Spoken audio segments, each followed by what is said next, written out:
हरे कृष्णा। आज का हमारा सत्संग श्रीमद् भगवद गीता के 11वें अध्याय का 55वां श्लोक। भगवान कृष्ण कह रहे हैं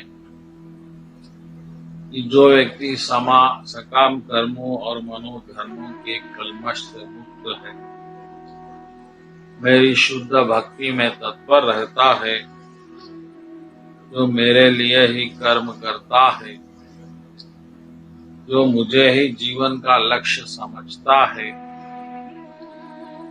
और जो प्रत्येक जीव में मैत्री भाव रखता है, वह निश्चित रूप से मुझे ही प्राप्त करता है।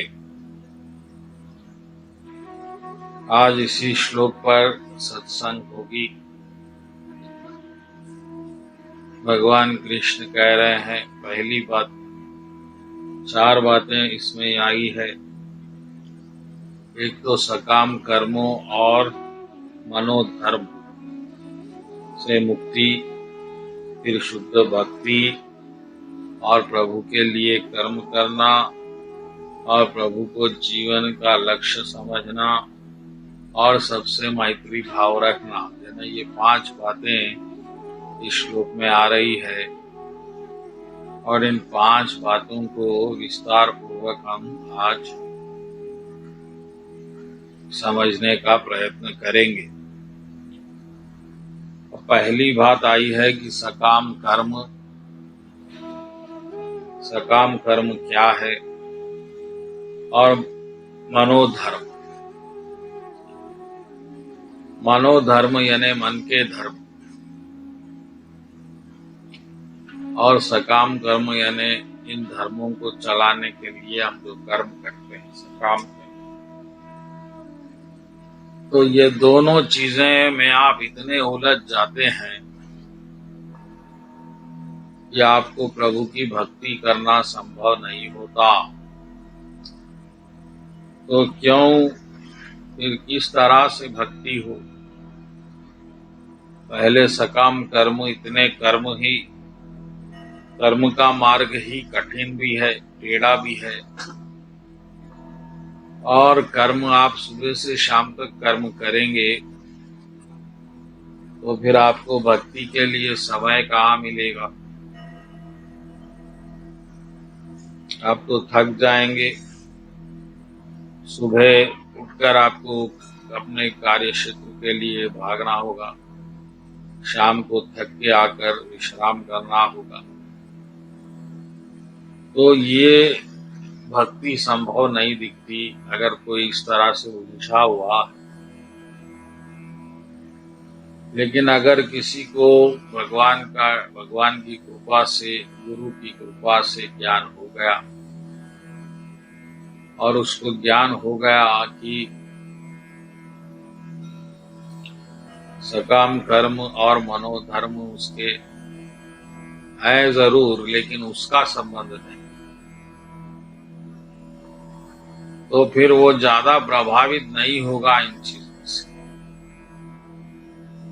वो कर्म करेगा लेकिन उससे मन को प्रभावित नहीं करेगा, भूल जाएगा वो और फिर भक्ति करने में सक्षम हो जाएगा और फिर पूजा को ही भक्ति बना देगा। तो जब तक पूजा में रहेगा तो प्रभु का अनुस्मरण करेगा और फिर उसके बाद जब घर आएगा तो भक्ति भाव से भजन कीर्तन करेगा। तो पहला जो प्रभु ने कहा कि सकाम कर्म और मनोधर्म से, कल्मशों से मुक्ति, सकाम कर्मों और धर्मों से मुक्ति नहीं कहा भगवान ने कहा कि उसके कल्मशों से नहीं, ये जो आप पे एक चिंता और दुख का प्रभाव डालते हैं मन पे, इससे मुक्ति। और इससे मुक्ति तभी संभव है जब आपको ज्ञान होगा कि ये तो आपके संबंध में है ही नहीं, क्योंकि एक तो शरीर का आपसे संबंध नहीं है, वो तो आपने धारण किया है, और दूसरा कर्म क्योंकि शरीर से संबंधित है, से भी आपका संबंध। तो जब आप इसके कल्मशों से मुक्त हो, ये पहली बात। दूसरी बात, उस चीज से मुक्त होकर शुद्ध भक्ति करता है। यानी जब वो भक्ति में बैठता है या भक्ति करता है तो फिर उसको ये बातें सताती नहीं है, उसके भगवान के ध्यान करते। जो व्यक्ति कर्मों से प्रभावित रहेगा, मनोधर्मों से प्रभावित रहेगा, तो हर क्षण इनकी चिंता करेगा और भक्ति भाव से पूजा नहीं कर सकता। तीसरी बात, अब किसी से संबंध नहीं है तो फिर कर्म करना ही क्यों? कर्म करना है और उसका कारण है कि भले ही हमारा संबंध शरीर से या कर्मों से ना हो, लेकिन भगवान का जरूर है, क्योंकि भगवान को यहाँ पर अवतार लेना है और फिर भगवान को अवतार के कारण बनाना है। तो कारण बनाना है तो फिर भगवान को इस चक्र को चलाना होगा, धर्म अधर्म का, और फिर जब अधर्म बढ़ेगा, धर्म गिरेगा, तो प्रभु अवतार लेंगे। तो ये तभी संभव होगा जब हम सब कर्म करेंगे।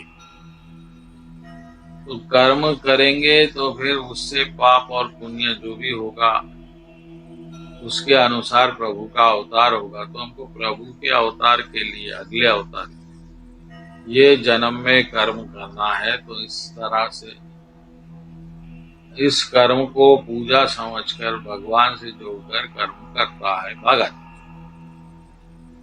ये बात भी हो गई। अब अगली बात है, प्रत्येक जीव से मैत्री भाव रखता है। अब उसको मालूम हो गया, जिसको ज्ञान हो गया कि उसका मन, उसकी वासनाएं ही उसकी शत्रु है, तो वह किसी और से बैर नहीं करता।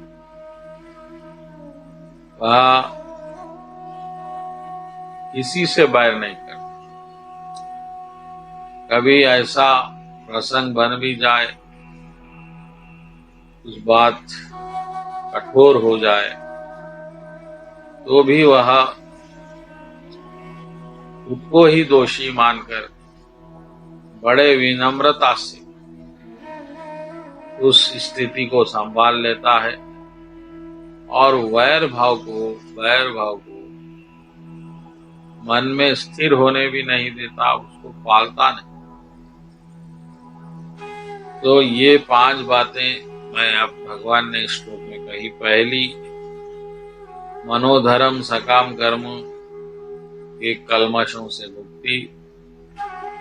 मुक्त होकर भक्ति करना, भक्ति करते हुए कर्म जो कर रहे हैं प्रभु के लिए समझना, और भगवान को ही लक्ष्य मानना, और हर इंसान के से मैत्री भाव रखना। ये कृष्ण भगवान के 5 सूत्र है, और अगर आप इसे समझेंगे और अपने जीवन में उतारेंगे, केवल सुन लेना ही काफी नहीं है। सुन के अपने स्वभाव में इसको ढालना, तो आपको लाभ होगा, अन्यथा नहीं होगा। और ये सब करने का क्या लाभ है? तो भगवान ने कहा कि अंत में सह स मामेति, यानी वह मुझी को ही प्राप्त करता है। तो अगर आप भक्ति में बहुत सावधान हैं, सतर्क हैं, तो फिर आपको इस श्लोक का अनुसरण करना होगा, और किसी भी तरह से भक्ति में जुड़े रहते हुए भगवान का ध्यान करते हुए भगवान प्राप्ति के मार्ग में आगे बढ़ना होगा। बोलो कृष्ण कन्हैया लाल जी की जय। आज के सत्संग की जय।